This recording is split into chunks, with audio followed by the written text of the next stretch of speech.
الحمد لله حمدا كثيرا طيبا مباركا فيه، وأشهد أن لا إله إلا الله وحده لا شريك له، وأشهد أن محمدا عبده ورسوله صلى الله عليه وعلى آله وصحبه ومن تبع هداهم إلى يوم الدين.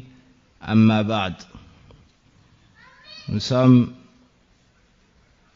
le 20e jour du mois de Dhul Hijjah de l'année 1434, ce qui correspond au vendredi 25 octobre 2013.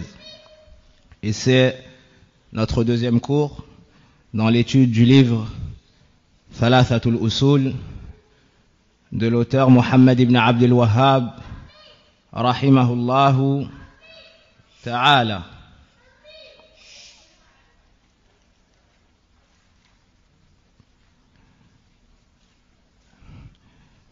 البارحة رأينا شيئا من سيرة المؤلف رحمه الله تعالى. Hier, nous avons cité quelques points concernant la vie de l'auteur. Qu'est-ce qui nous rappelle son nom, le nom de son père et de son grand-père? Tfaddal.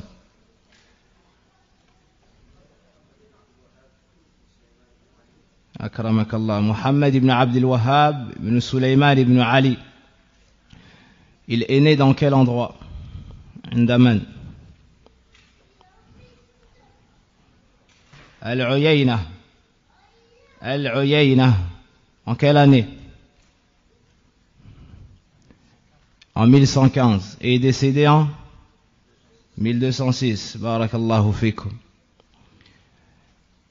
Il a mémorisé le Coran avant la puberté. Certains ont même dit avant l'âge de 10 ans. Et il grandit dans une famille pieuse où il y avait des savants. Puis, il a voyagé où Allah Azza wa Jal lui a facilité comme Al-Madina, comme Al-Basra et d'autres endroits. Naam. Et son prêche était principalement basé sur Tawhidullah subhanahu wa ta'ala, sur l'unicité d'Allah tabaraka wa ta'ala, comme c'est le prêche de l'ensemble des prophètes et messagers et de ceux qui les ont suivis par la suite avec excellence. Nous avons cité que l'auteur a commencé par Al-Basmala pour plusieurs sagesses, et dans la première introduction, il a cité 4 points essentiels dont la connaissance incombe à l'ensemble des musulmans. Quels sont ces 4 points? Madame. Premièrement, al-ilm, la science, qui englobe 3 choses. Lesquelles? La connaissance d'Allah, la connaissance du prophète sallallahu alayhi wa sallam, et quelle est ta religion? Et la connaissance de l'islam. Barakallahu fik. Donc nous avons vu que la science était la connaissance d'Allah, la connaissance du prophète, la connaissance de l'islam sallallahu alayhi wa sallam. Deuxièmement, indaman. Naam. La mise en pratique, al-amalu bih. Troisièmement, ad-da'watu ilayh, exhorter les gens à cela, les appeler, les inviter à cela. Et quatrièmement, as-sabru ala al-adha fi, l'endurance et la patience face aux préjudices qui en résulteront. Et nous avons cité la preuve de ces 4 points. Laquelle? Ibrahim. Suratul Asr. قال الله سبحانه وتعالى بعد أعوذ بالله من الشيطان الرجيم بسم الله الرحمن الرحيم والعصر إن الإنسان لفي خسر إلا الذين آمنوا وعملوا الصالحات وتواصوا بالحق وتواصوا بالصبر. طيب. Hier nous avons expliqué jusqu'au passage où l'auteur nous dit al-amalu bih. C'est bien ça? طيب. قال المؤلف رحمه الله تعالى الثالثة الدعوة إليه أي إلى العلم والعمل إلى العلم وإلى العمل وحكم الدعوة إذا كان إلى الواجبات الوجوب وإذا كان في المستحبات هو مندوب. Quel est le jugement de la da'wah, de la prédication? Si c'est l'appel aux choses qui sont obligatoires dans l'islam, alors celui qui sait, qui a mis en pratique, se voit dans l'obligation d'enseigner cela aux autres. Et si cette science et cette mise en pratique est recommandée, alors d'inviter les gens à cette chose devient également recommandé. La personne qu'Allah Azza wa Jalla a comblée de par la science utile des actions pieuses, il ne lui convient pas d'oublier ses proches, d'oublier ses voisins, d'oublier sa famille et l'ensemble de ceux qui l'entourent. Mais il doit plutôt les inviter à ce bien qu'Allah Tabaraka wa Ta'ala leur a facilité. En commençant par les bases de l'islam. Toute personne qui veut inviter les gens au bien doit lui-même le connaître et doit lui-même l'avoir mis en pratique. Bil jumla. Et sachez que ad-da'watu ila Allah hiya tariqatul anbiya'i war rusul. Sachez que le fait d'appeler les gens à Allah, c'est la voie des meilleures créatures d'Allah subhanahu, les prophètes et les messagers, puis les savants qui sont leurs héritiers. Allah nous dit dans son livre: قُلْ هَذِهِ سَبِيلِي أَدْعُو إِلَى اللَّهِ عَلَى بَصِيرَةٍ أَنَا وَمَنِ اتَّبَعَنِي وَسُبْحَانَ اللَّهِ وَمَا أَنَا مِنَ الْمُشْرِكِينَ. Allah nous dit dans son livre, vers la fin de sourate Yusuf, c'est-à-dire dit au messager d'Allah: voici ma voie, j'appelle à Allah, moi et ceux qui me suivent, nous basant sur des preuves évidentes. Qu'Allah soit purifié, et je ne suis pas du nombre des associateurs. Ici, Allah Azza wa Jal nous enseigne le chemin à prendre et à emprunter dans le prêche. Qul hadhihi sabili ad'u ila Allah. Dis, voici ma voie, j'appelle à Allah. Donc celui qui veut prêcher doit appeler Allah Azza wa Jal. Pas à lui-même, pas à son groupe, pas à son cheikh, mais il appelle à Allah. Il appelle à la religion d'Allah. Il appelle à suivre le messager d'Allah, sallallahu alayhi wa sallam. Il appelle à unifier Allah d'un culte sincère. Et il doit commencer par étudier comment faire ad-da'wah. Cette personne doit avoir comme provision al-ilm. Il doit avoir de la science qui est basée sur le Coran et la Sunna. Il doit avoir de la hikmah, de la sagesse, pour savoir par quoi commencer, comment s'exprimer et accorder à chacun ce qui lui est nécessaire. Et celui qui appelle les gens à unifier Allah Azza wa Jal d'un culte sincère et à suivre la voie du prophète sallallahu alayhi wa sallam, il se verra récompensé par les plus grandes récompenses. Le prophète sallallahu alayhi wa sallam nous dit: ad-dalu ila al-khayr kafa'ilih. Le prophète sallallahu alayhi wa sallam nous dit: celui qui appelle à un bien est semblable à celui qui l'a mis en pratique. Le prophète sallallahu alayhi wa sallam nous dit: man dalla ila khayr falahu mithlu ajri fa'ilih. Rawahu Muslim min hadith Abdullah ibn Mas'ud radiyallahu anhu. Et dans le prêche, doit commencer du plus important à l'important. Ne fait pas partie de la sagesse dans le prêche que d'appeler les gens aux choses se rapportant à la jurisprudence alors qu'ils n'ont pas une bonne croyance, par exemple. Car la croyance, l'unicité d'Allah Azza wa Jal, c'est la base sur laquelle toute la religion repose. Tu dois donc appeler les gens à purifier leur croyance avant de les appeler au reste.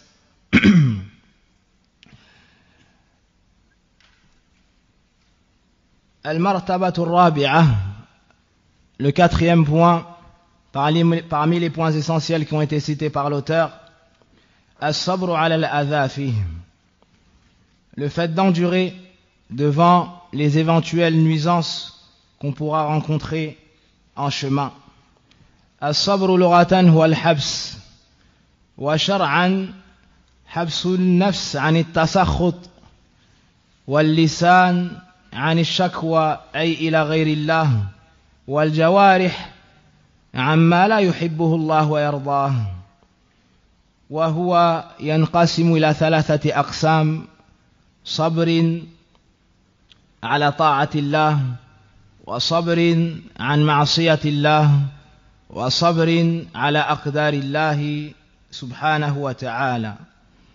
L'endurance, c'est le fait de retenir son âme ou son cœur de toute révolte, de retenir sa langue de toute plainte, c'est-à-dire à autre qu'Allah subhanahu wa ta'ala, et de retenir ses membres de toute mauvaise action qui déplaît à Allah tabaraka wa ta'ala, comme le fait de se taper au visage ou de se tirer les cheveux.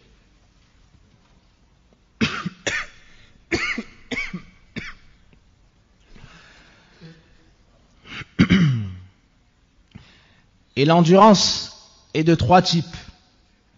Premièrement, l'endurance dans l'obéissance d'Allah subhanahu wa ta'ala, c'est-à-dire rester constant et ferme dans l'adoration d'Allah tabaraka wa ta'ala.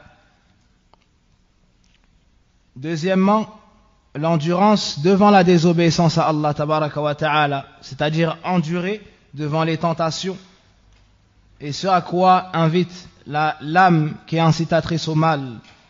Tu dois te maîtriser, tu dois endurer dans le chemin d'Allah afin de ne pas transgresser les limites qui nous ont été fixées.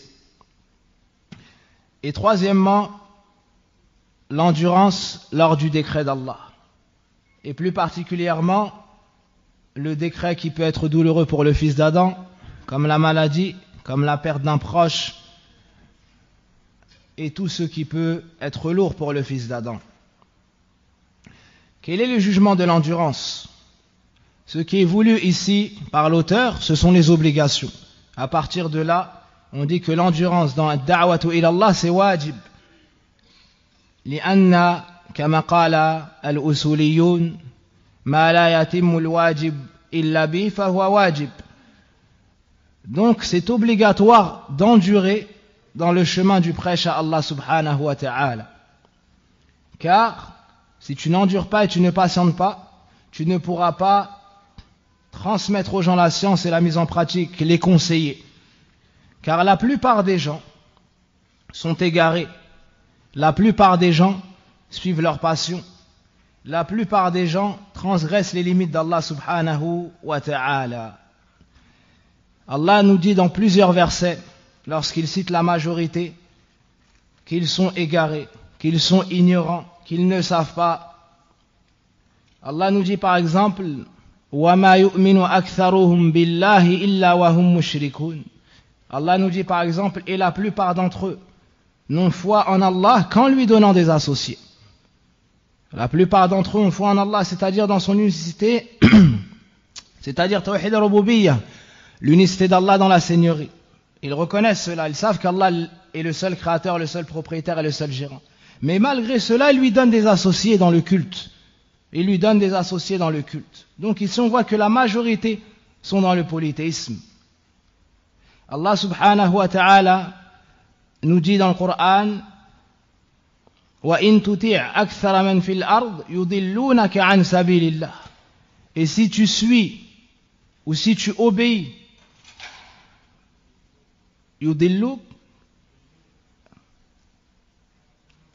يُضِلُّكَ عَنْ سَبِيلِ اللَّهِ بِحَذْفِ النُّونِ. نعم.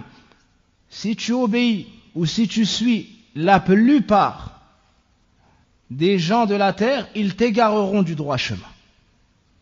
Donc la majorité est dans quoi? Dans l'égarement.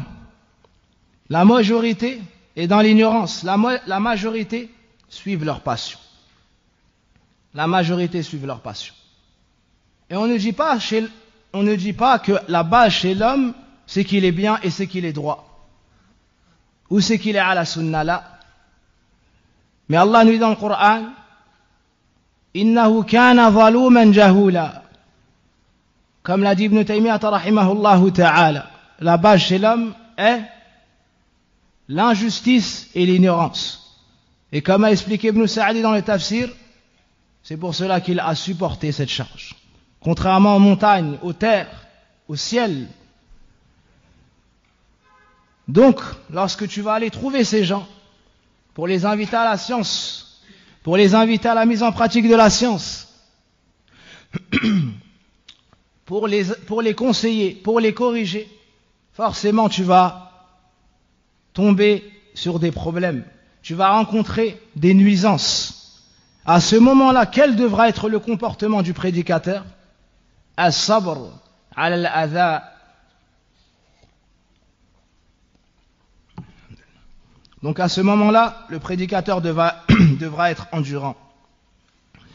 Tu dois appeler les gens qui sont en dehors de l'islam à l'islam. Et tu dois appeler les musulmans qui sont en dehors de la sunna à la sunna. Et la plupart des gens ne sont pas dans la sunna. Et la plupart des gens ne sont pas dans la sunna. Le prophète sallallahu alayhi wa sallam nous dit: Iftaraqat al-yahud ala 71 firqa.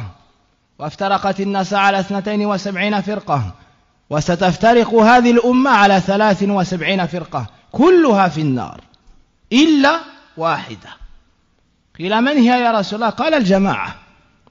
Le prophète sallallahu alayhi wa sallam nous dit que cette communauté se divisera en 73 groupes, qu'ils sont tous voués au feu excepté un groupe. Qui est-ce? Le groupe sauvé. Le prophète Ibn Mas'ud l'a défini en disant: c'est celui qui est sur la vérité même s'il est seul. Et le Hassan al-Basri et d'autres parmi les plus prédécesseurs disaient: Ya ahl sunnah, ô vous les gens de la sunna, soyez bons les uns envers les autres. Li'annakum aqallul qalil. Aqallul qalil. Car vous êtes une minorité parmi les minorités. Comment dire après cela? Que tous ceux qu'on croise dehors sont à la sunna, fil asl. Donc tu dois appeler ces gens-là à revenir à la sunna et à suivre le chemin du prophète sallallahu alayhi wa sallam, sans ajouter et sans diminuer, et cela en conformité avec la compréhension des pieux prédécesseurs. Ad-da'watu ila Allah ibada. La prédication, le fait d'appeler à Allah subhanahu wa ta'ala, c'est une adoration. Il y a donc les deux conditions de l'adoration, l'ikhlas wal mutaba'a, la sincérité et le suivi du prophète sallallahu alayhi wa sallam. Celui qui invite à Allah en utilisant des moyens qui n'ont pas été permis par l'islam aura innové dans la religion d'Allah azza wa jal. On ne parle pas du micro, on ne parle pas du stylo, on ne parle pas de l'ordinateur. On parle de wasa'il da'wa, comme ceux qui ont fait rentrer dans la da'wa al-anashid par exemple, ou comme ceux qui ont fait rentrer dans la da'wa les pièces de théâtre. Cela ne fait pas partie de la da'wa. La da'wa, c'est une adoration. Elle repose donc sur les bases de l'adoration qui sont connues de nous tous, incha'Allah ta'ala, l'ikhlas wal mutaba'a, la sincérité et le suivi du prophète sallallahu alayhi wa sallam. إذن حكم الصبر الوجوب.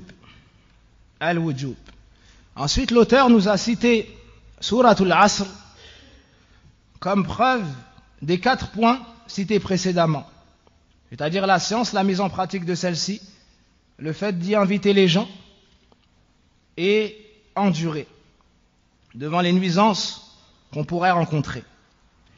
Allah nous dit dans le Coran: Wal Asr. أقسم الله سبحانه وتعالى بالعصر وهو الزمن والدهر كما رجح ذلك ابن جرير رحمه الله تعالى وغيره. Allah dans ce verset nous dit par le temps. Allah a juré par le temps. Et ce qui est voulu ici par le temps, c'est le temps en général, et non pas une partie du temps, selon l'avis d'Ibn Jarir al-Tabari et d'autres. Allah Azza wa Jal jure par ce qu'il veut de ses créatures. Mais nous, ses serviteurs, n'avons pas le droit de jurer si ce n'est par lui. Le prophète sallallahu alayhi wa sallam nous a interdit de jurer par autre qu'Allah. et nous informe que celui qui jure par un autre qu'Allah a commis un acte de polythéisme, c'est-à-dire le petit polythéisme. وهذا في الأصل أقسم الله سبحانه بالعصر لأنه محل الحوادث لأن فيه يعمل المؤمن بطاعة الله فهو شيء عظيم وشريف. Allah Azza wa Jalla a juré par le temps, il nous montre ainsi sa valeur, sa grandeur et sa noblesse, car dans ce temps tu peux réaliser ce pourquoi tu as été créé, adorer Allah subhanahu wa ta'ala d'un culte sincère. Et dans ce temps, les actions des croyants et des non-croyants se réalisent. Et selon la façon d'utiliser ce temps, la rétribution sera donnée dans l'au-delà. Allah subhanahu wa ta'ala nous dit Innal insana la fi khusr. Pourquoi est-ce qu'on a juré pour appuyer quelle chose? Innal insana la fi khusr. Certes, l'homme est en perdition. Ici, on nous informe que jinsul insan fi khasaratin wa halaka azima. Dans ce verset, on nous informe que l'homme, de manière générale, et ça comprend el djinn également, est dans une grande perdition. Est dans une grande perdition. Puis, Allah Azza wa Jal cite une exception. Exception faite de ceux qui réuniront 4 caractéristiques. Ce sont les 4 points essentiels cités par l'auteur Mohammed ibn Abdul Wahhab. Illa alladhina amanu, sauf ceux qui ont cru. Et de cela on tire la science, la preuve pour la science. Lianna mahallahu al-qalb wa huwa mabniun alayhi. Illa alladhina amanu wa amilu salihat, et ont accompli de bonnes œuvres. De cela on tire la preuve pour la mise en pratique de la science. Et les bonnes actions sont les actions qui sont basées sur la sincérité, en conformité avec la sunna du prophète sallallahu alayhi wa sallam, donc basée sur une science. وَتَوَاصَوْا بِالْحَقِّ هَذَا دَلِيلُ الدَّعْوَةِ إِلَى اللَّهِ. Se sont enjoints mutuellement la vérité. Dans cela, il y a une preuve pour le 3e point, le fait d'appeler les gens à Allah. Tu appelles les gens au livre d'Allah, à la sunna de son prophète sallallahu alayhi wa sallam, et à mettre en pratique cela. وَتَوَاصَوْا بِالصَّبْرِ. Et se sont enjoints mutuellement l'endurance. وَالصَّبْرُ هُنَا عَامٌ أي يعم أنواع الصبر الثلاثة. Et l'endurance ici a été citée avec elle, donc ça englobe toutes les formes d'endurance. L'endurance dans l'obéissance d'Allah, devant sa désobéissance et lors du décret. Ibn al-Qayyim rahimahullah ta'ala nous dit que Allah dans cette sourate a réuni les caractéristiques des serviteurs d'Allah subhanahu wa ta'ala, ceux qui sont les meilleurs. Ces gens-là se sont complétés eux-mêmes avec 2 forces, la science et la mise en pratique. Puis ils ont aidé les autres en les renforçant et en les complétant avec une autre force qui est da'watu ila Allah et as-sabr ala al-adha fihi. Puis l'auteur Mohammed ibn Abdul Wahhab nous dit قال الشافعي رحمه الله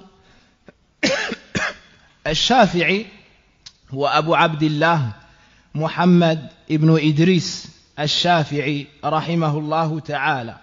L'imam al-Shafi'i s'appelle Mohammed ibn Idris. Mohammed ibn Idris, c'est sa kunya, et Abu Abdillah, comme les 3 imams en dehors de Abu Hanifa. Il est né en 150 après l'hégire et est décédé en 204 après l'hégire. Il est né à Gaza, à Gaza, et est décédé à Misr, en Égypte. Et c'est l'imam que vous connaissez tous. قال الشافعي رحمه الله تعالى لو ما أنزل الله حجة على خلقه إلا هذه سورة لكفتهم. L'imam al-Shafi'i nous dit, si Allah n'avait fait descendre que cette sourate comme preuve pour ses créatures, cela aurait été entièrement suffisant. C'est ainsi que nous a cité la parole de l'imam al-Shafi'i, l'auteur Mohammed ibn Abdul Wahhab rahimahullah ta'ala. Et on trouve auprès d'Ibn Kathir et auprès d'Ibn al-Qayyim dans Zad al-Ma'ad une autre variante de la phrase de l'imam al-Shafi'i. Aussi dans Madarij al-Salikin, Taïb, law tadabbar an-nas. Law tadabbar an-nas. Donc soit l'auteur Muhammad ibn Abdul Wahhab rahimahullah ta'ala a cité cette parole selon le sens rapproché, soit dans la version qu'il a eue, Madha s'était inscrit ainsi. Quoi qu'il en soit, le sens est le même. La kafathum. Donc cette sourate, si Allah l'avait fait descendre sur ses serviteurs et n'avait rien ajouté, celle-ci aurait suffi comme preuve pour ces créatures. Comme preuve dans quoi? Est-ce que cette sourate, souratul Asr, est suffisante pour adorer Allah Azza wa Jal, pour faire la prière, pour savoir les détails de la législation d'Allah Azza wa Jal, ce qu'Allah aime, ce qu'il n'aime pas? Le sens voulu n'est pas celui-ci. Mais la kafathum ay fil hath ala hadhi al-khisal al-arba'a al-hamida. Mais le sens de la parole d'Imam Shafi'i, la suffisance qui est voulue ici, c'est-à-dire cette sourate est suffisante pour nous encourager à prendre ces 4 caractéristiques et à redoubler d'efforts dans leur recherche, la science, la mise en pratique, le prêche et l'endurance. Également suffisante pour iqamatul hujjah, pour que personne ne puisse avoir une excuse yawm al-qiyamah et dire je ne savais pas, qu'il fallait apprendre, qu'il fallait mettre en pratique et ainsi de suite.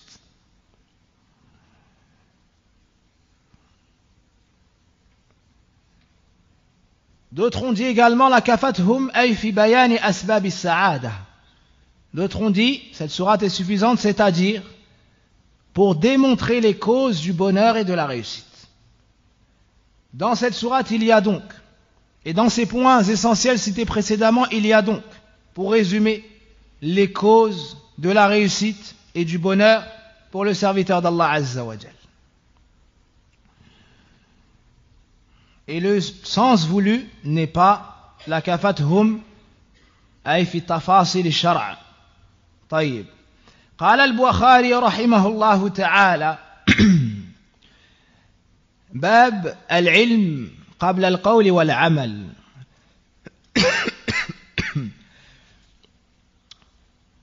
L'auteur nous dit ensuite, l'imam al-Bukhari rahimahullah ta'ala,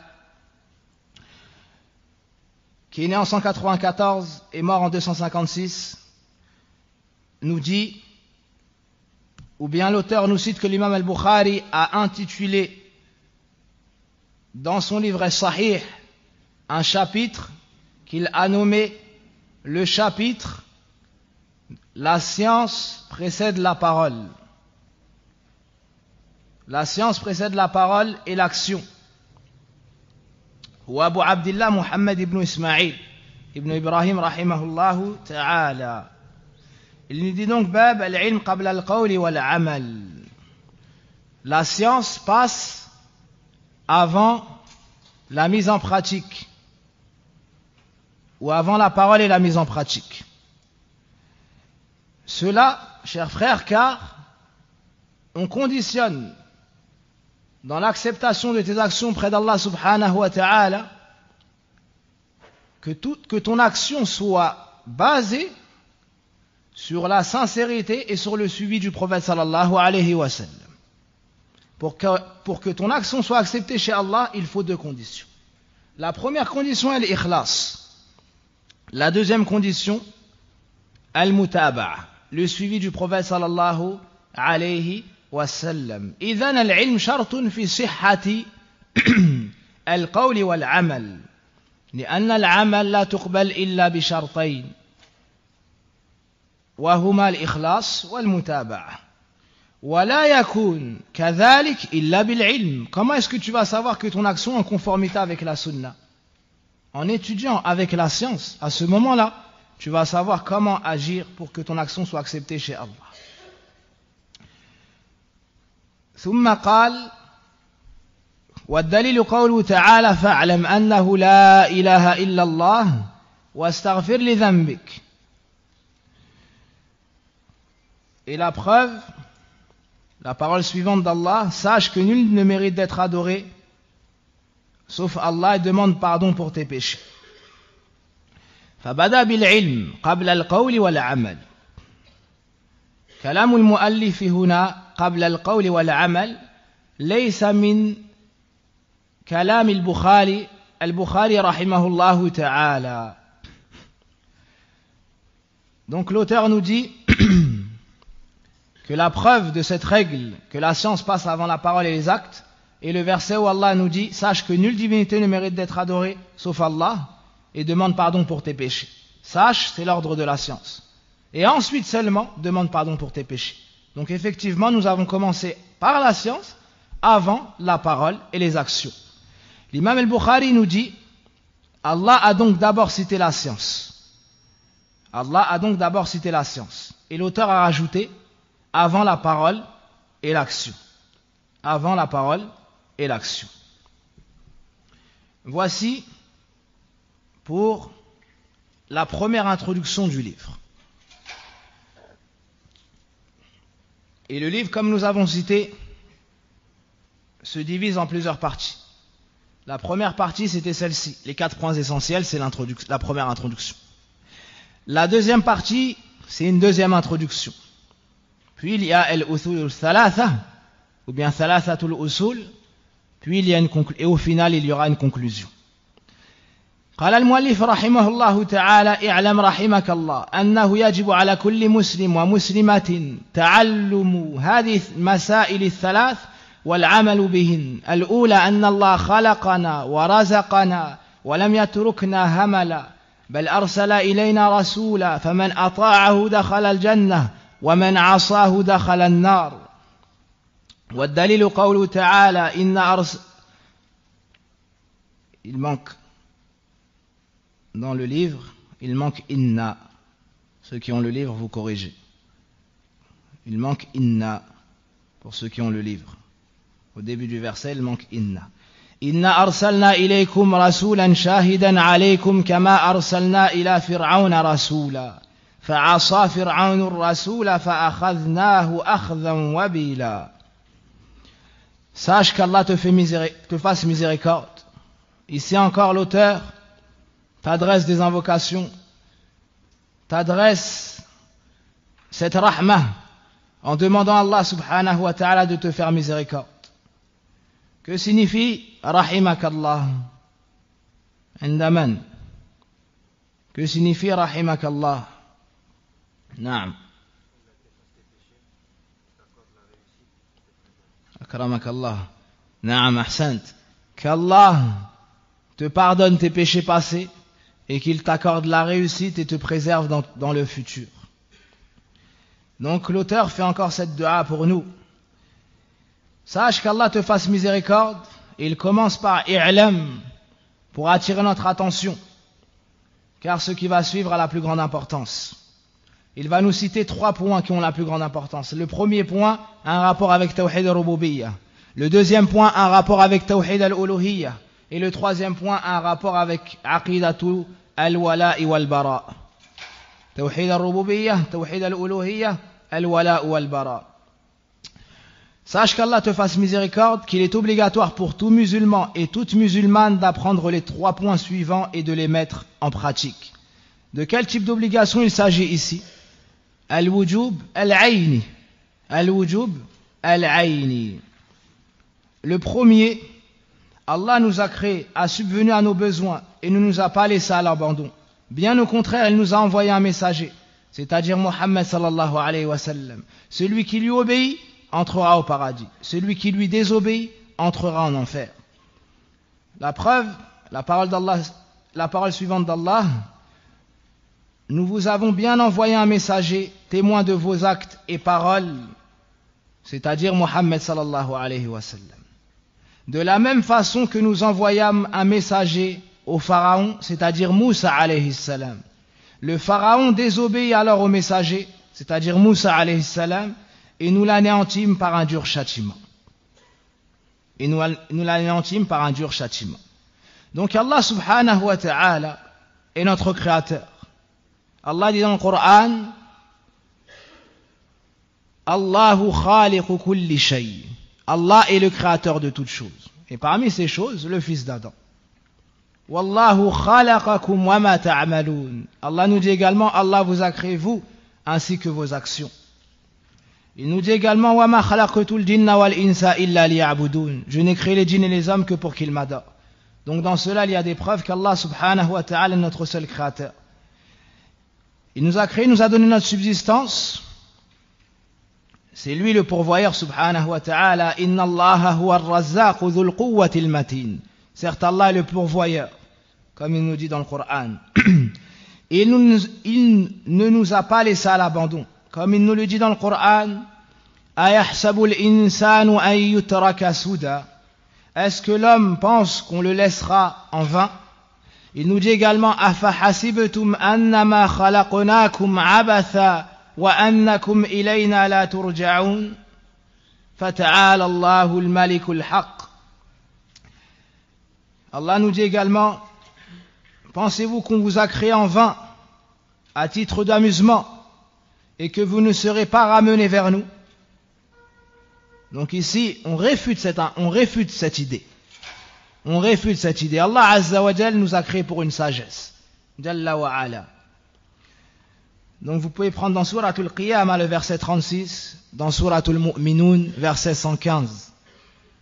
Donc dans Surat la résurrection et Surat les croyants. فعلى جميع الناس أن يعلموا الحكمة التي لأجلها خلقهم ربهم. Donc l'ensemble des gens ont l'obligation de savoir la sagesse pour laquelle leur Seigneur Allah subhanahu wa ta'ala les a tous créés. Allah nous dit dans le Coran, وَمَا خَلَقْتُ الْجِنَّ وَالْإِنسَ إِلَّا لِيَعْبُدُونَ. Je n'ai créé les djinns et les hommes que pour qu'ils m'adorent. Voici pourquoi est-ce que tu as été créé, cher frère. L'homme, la femme, l'ensemble des gens ont été créés pour cela. Que tu sois blanc, que tu sois noir, que tu sois riche, pauvre, gouverneur ou gouverné, en bonne santé ou malade, tu as été créé pour adorer Allah subhanahu wa ta'ala, c'est-à-dire l'unifier d'un culte sincère. قال الله يا أيها الناس اعبدوا ربكم الذي خلقكم والذين من قبلكم لعلكم تتقون. Allah nous dit dans le Coran, ô vous les gens. Nous n'avons pas dit ô vous les croyants, car cet ordre s'adresse à l'ensemble des gens. Tout le monde est visé par cet ordre, car nous avons tous été créés pour cela, pour adorer Allah Azza wa Jal d'un culte sincère. Ô vous les gens, adorez votre Seigneur, celui qui vous a créé, vous, ainsi que ceux qui vous ont précédés. Donc Allah c'est notre créateur, notre pourvoyeur. Et il ne nous a pas créés en vain, mais pour une grande sagesse, pour qu'on adore Allah Azza wa Jal d'un culte sincère. Et pour ce faire, pour connaître les moyens qui nous permettront d'avoir l'agrément d'Allah et savoir comment adorer notre Seigneur, il nous a envoyé par miséricorde le prophète Mohammed sallallahu alayhi wa sallam. Wa ma arsalnaka illa rahmatan lil alamin. Et nous ne t'avons envoyé qu'en tant que miséricorde pour les mondes. Donc Allah nous a envoyé le prophète Mohammed sallallahu alayhi wa sallam pour nous enseigner comment l'adorer. Celui qui le suit rentre au paradis. Et celui qui lui désobéit rentre en enfer. Allah nous dit dans le Coran, وَمَن يُطِعِ اللَّهَ وَرَسُولَهُ يُدْخِلْهُ جَنَّاتٍ تَجْرِي مِن تَحْتِهَا الْأَنْهَارُ خَالِدِينَ فِيهَا وَذَلِكَ الْفَوْزُ الْعَظِيمُ. Allah nous dit dans Surat An-Nisa, les femmes, celui qui obéit à Allah et son messager, on le fera entrer, ou bien il entrera dans des jardins sous lesquels coulent des ruisseaux, pour y demeurer éternellement, et voici le grand succès. Et le prophète sallallahu alayhi wa sallam nous dit dans un hadith, kullu ummati yadkhuluna al-jannata illa man aba. Qila wa man ya'ba ya Rasulallah? Qala man ata'ani dakhala al-janna wa man 'asani faqad aba. Le prophète sallallahu alayhi wa sallam nous dit, toute ma communauté entrera au paradis sauf celui qui s'y refuse. Mais qui pourrait s'y refuser, ont demandé les compagnons. Alors le prophète sallallahu alayhi wa sallam a répondu, celui qui m'obéit entrera au paradis. Et celui qui me désobéit, voici celui qui s'y refuse. Donc lorsque tu obéis au prophète sallallahu alayhi wa sallam, tu montres que tu veux rentrer au paradis. Et quand tu lui désobéis, c'est comme si tu disais je ne veux pas entrer au paradis. Wallahu musta'an. Ce hadith est le hadith d'Abu Huraira et il a été rapporté dans le recueil de l'imam al-Bukhari. celui qui désobéit au prophète sallallahu alayhi wa sallam entrera au paradis. Entrera en enfer. Celui qui désobéit au prophète sallallahu alayhi wa sallam entrera en enfer. Cela, dans le cas où sa désobéissance le fait sortir de l'islam, alors ça sera un enfer éternel. Et si c'est une désobéissance qui le fait sortir de la droiture mais pas de l'islam, alors il est menacé du feu de l'enfer. Et s'il y entre, il y restera un temps déterminé pour en sortir et finir au paradis. Comme c'est la croyance des gens de la sunna, contrairement aux khawarij et aux mu'tazila et autres. Donc on voit ici l'importance du suivi du prophète sallallahu alayhi wa sallam et que c'est celui qui nous a enseigné le chemin menant à l'agrément d'Allah subhanahu wa ta'ala. Allah nous dit dans le Coran: وَمَا يَعْصِ اللَّهَ وَرَسُولَهُ فَإِنَّ لَهُ نَارَ جَهَنَّمَ خَالِدِينَ فِيهَا أَبَدًا. Dans Suratul Jinn, Allah Azza wa Jal nous dit: celui qui désobéit à Allah et son messager, il aura le feu de l'enfer pour y demeurer éternellement. Et comme j'ai cité, l'entrée en enfer se divise en deux. L'entrée en enfer se divise en deux. L'entrée pour y demeurer éternellement, ce sont les mécréants et les hypocrites. Et l'entrée pour y être purifié de ses péchés et y demeurer un temps déterminé, proportionnel à la désobéissance, pour finalement en sortir et entrer au paradis éternellement, cela concerne les pécheurs parmi les croyants, ou du moins une partie des pécheurs parmi les musulmans. Naam. Ici, Allah subhanahu wa ta'ala nous dit: nous vous avons bien envoyé un messager témoin de vos actes et paroles. De la même façon que nous envoyâmes un messager à Pharaon, le Pharaon désobéit au messager et nous l'anéantîmes par un dur châtiment. On voit dans ce verset que Pharaon a désobéi à Moussa alayhi salam et qu'il a eu par conséquent un châtiment d'Allah Azza wa Jal. Donc ici on comprend que celui qui désobéit au messager, il rentre en enfer et sera châtié. En nous parlant ici de l'histoire de Moussa et avec Pharaon, on attire l'attention des musulmans. On menace les musulmans contre le fait de ressembler à Pharaon ici. On nous dit: oh vous les musulmans, prenez garde à ne pas ressembler à Pharaon en désobéissant au messager qui vous a été envoyé, Muhammad sallallahu alayhi wa sallam, de peur de ne recevoir la même rétribution que Pharaon. Nous devons donc méditer ces versets, s'éloigner de la désobéissance d'Allah et de son messager pour aller vers l'obéissance d'Allah subhanahu et de son messager sallallahu alayhi wa sallam. Voici le premier point. Le second point, الثانية أن الله لا يرضى أن يشرك معه أحد في عبادته لا ملك مقرب ولا نبي مرسل والدليل قوله تعالى وأن المساجد لله فلا تدعوا مع الله أحدا.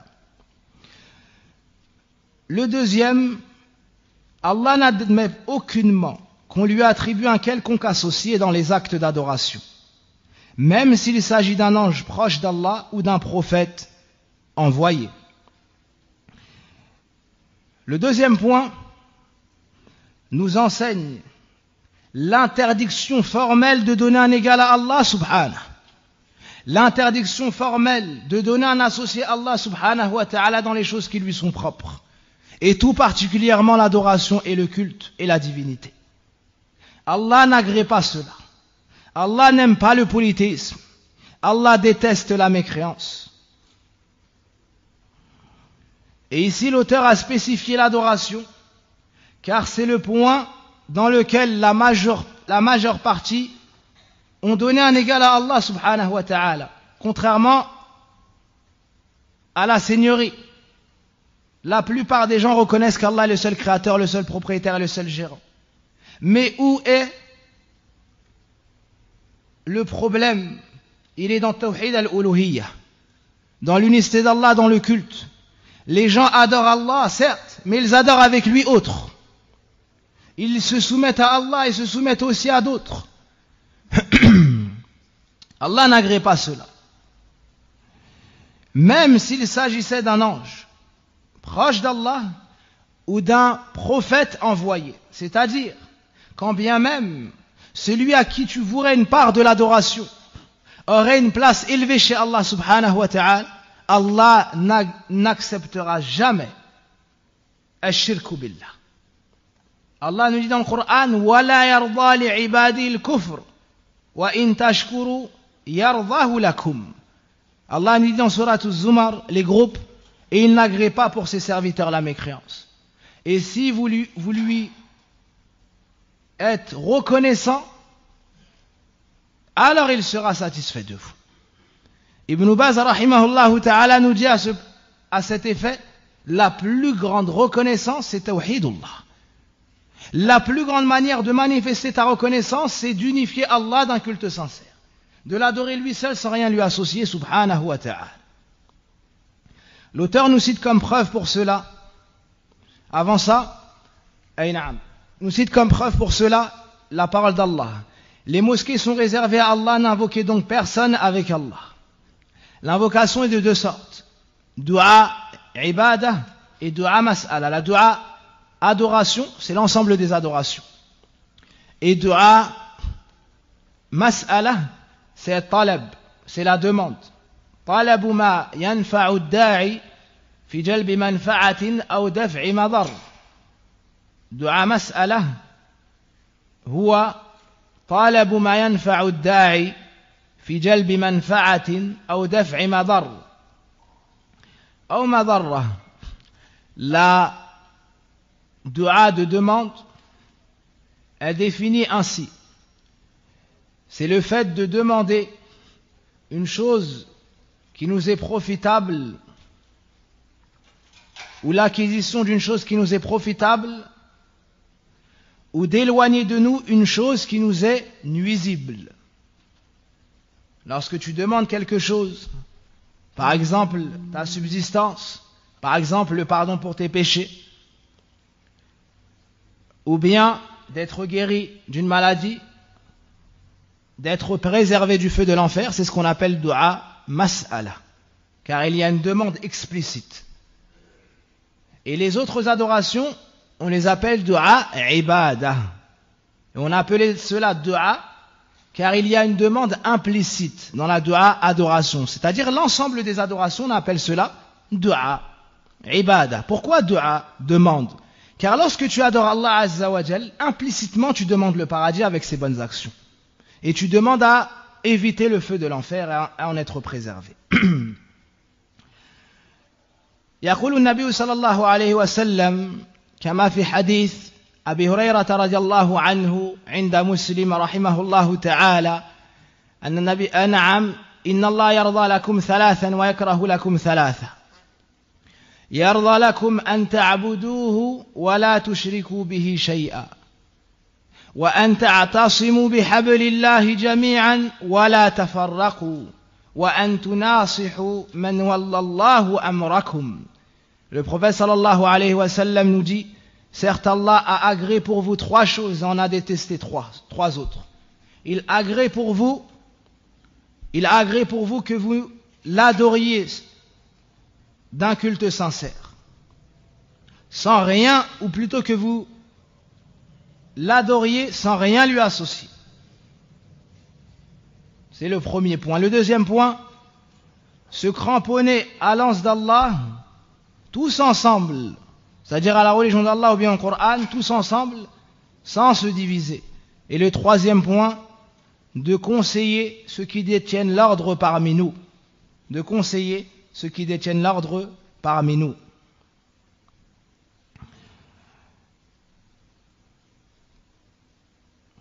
الثالثة. Donc ici on tire quoi? L'interdiction du shirk et l'obligation d'unifier Allah subhanahu wa ta'ala dans le culte. Et l'auteur ici a cité le culte, bien que les formes de tawhid soient au nombre de 3. Pourquoi? Car c'est sur cela qu'a été axé le prêche des prophètes et messagers. Et c'est sur cela qu'ont divergé les peuples d'avec leurs messagers. Et c'est la forme de shirk qui est la plus répandue. Ash-shirku fil ibada. L'auteur nous dit الثالثة أن من أطاع الرسول ووحد الله لا يجوز له موالاة من حاد الله ورسوله ولو كان أقرب قريب. L'auteur nous dit le troisième, celui qui obéit au messager et adore uniquement Allah, c'est-à-dire celui qui a mis en pratique le premier point cité ici et le deuxième point cité, alors il doit avoir ce troisième point. Quel est le premier point? La première mas'ala qu'a cité l'auteur ici. Quel est le deuxième point? La deuxième mas'ala qu'a cité ici l'auteur. C'est-à-dire celui qui unifie Allah dans Tawhid al-Rububiyyah, qui obéit au prophète sallallahu alayhi wa sallam, qui s'éloigne du shirk, qui unifie Allah d'un culte sincère. Qu'est-ce qu'il doit avoir? Aqidatul wala'i wal bara. L'alliance et le désaveu. Et nous allons expliquer cela, incha'Allah ta'ala. Donc, celui qui obéit au messager et adore uniquement Allah n'a pas le droit d'être l'allié de celui qui a fait scission d'avec Allah et son messager, qui renie Allah et son messager, même s'il s'agit de son plus proche parent, comme ses parents, ses enfants, son épouse et autres. والدليل قوله تعالى لا تجد قوما يؤمنون بالله واليوم الآخر يوادون من حاد الله ورسوله ولو كانوا آباءهم أو أبناءهم أو إخوانهم أو عشيرتهم أولئك كتب. Il manque un mot ici. طيب. Ici il manque un mot. Vous avez quoi dans votre livre? Kataba après qulubuhum. Naam. Fi. طيب. Celui à qui il manque cela, il le rajoute. Il y a un saqt, moi, dans mon livre. طيب. Celui à qui il manque, il rajoute cela. في قلوبهم الإيمان وأيدهم بروح منه ويدخلهم جنات تجري من تحتها الأنهار خالدين فيها رضي الله عنهم ورضوا عنه أولئك حزب الله ألا إن حزب الله هم المفلحون. C'est l'heure de l'adhan. Donc, pour preuve de ce troisième point, l'auteur, rahimahullah ta'ala, nous cite la parole d'Allah dans laquelle il nous dit: tu ne trouveras jamais ceux qui croient en Allah et au jour dernier, aimer ceux qui renient Allah et son messager, aimer ceux qui ont fait scission d'avec Allah et son messager, aimer ceux qui se sont éloignés de la voie d'Allah et de son messager. Donc tu ne trouveras jamais ceux qui croient en Allah et au jour dernier, aimer ceux qui renient Allah et son messager.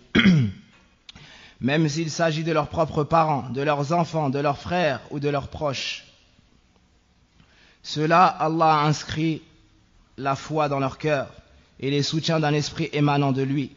Il les fera entrer dans des jardins sous lesquels coulent des ruisseaux. Il sera satisfait d'eux et ils seront satisfaits de lui. Tels sont les partisans d'Allah. Les partisans d'Allah connaîtront vraiment la réussite. Ce point-là est appelé Aqidatul Wala'i wal Bara, l'alliance et le désaveu. Et ça fait partie des usul, ça fait partie des bases les plus importantes.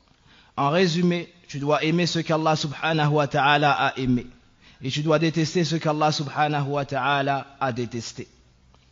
Et si le croyant a du bien et du mal, tu l'aimeras pour sa foi et pour son bien. Et tu le détesteras pour son mal et pour ses péchés. Et on ne dit pas, comme certaines personnes ont innové, et comme certaines personnes essayent de propager au sein des musulmans, qu'on déteste l'action, mais pas la personne. Cela est une compréhension qui n'a aucune part dans le livre d'Allah, ni dans la sunna du prophète sallallahu alayhi wa sallam, ni dans la méthodologie des pieux prédécesseurs. Mais, nuhibbu fillah, wa nubridu fillah. On aime pour Allah et on déteste pour Allah. Celui qui est pieux et qui suit ce qu'Allah veut de lui, et Allah l'aime. Et le croyant aime ce qu'Allah a aimé. Il aime donc ces gens-là. Et celui qui a fait scission avec cette voie, la voie d'Allah, la voie du prophète sallallahu alayhi wa sallam, Allah ne l'aime pas et il le déteste. Et le musulman aime ce qu'Allah aime et déteste ce qu'Allah azza wa jal déteste. Concernant le croyant qui a des grands péchés, on l'aime pour sa foi, pour son islam, et on le déteste pour ses péchés. Quelqu'un par exemple qui vole, est-ce que tu as le droit de l'aimer d'un amour absolu? Non, parce que ton amour, il suit ce qu'Allah veut de toi. Comme c'est un musulman, tu l'aimes parce que c'est un musulman pour son islam, mais tu le détestes également parce que c'est un voleur.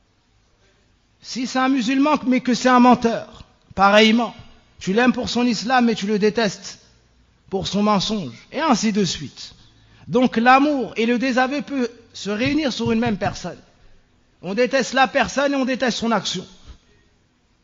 Et on aime la personne et on aime son action. Par contre, de dire cette ambiguïté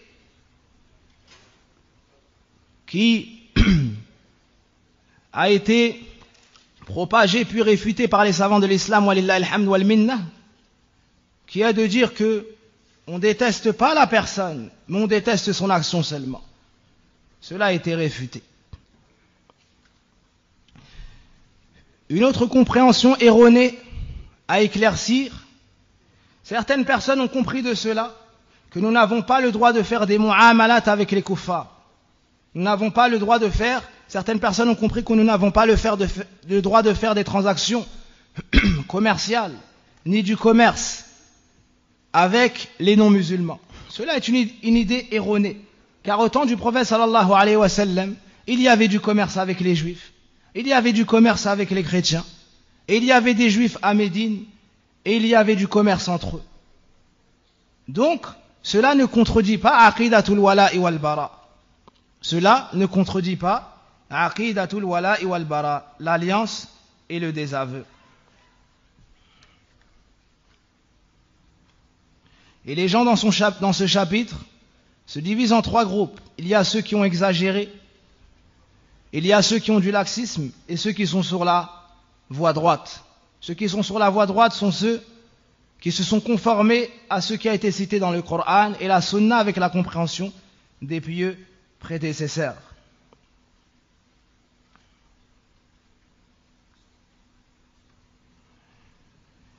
Et le fait de faire scission avec Allah et son messager se divise en deux.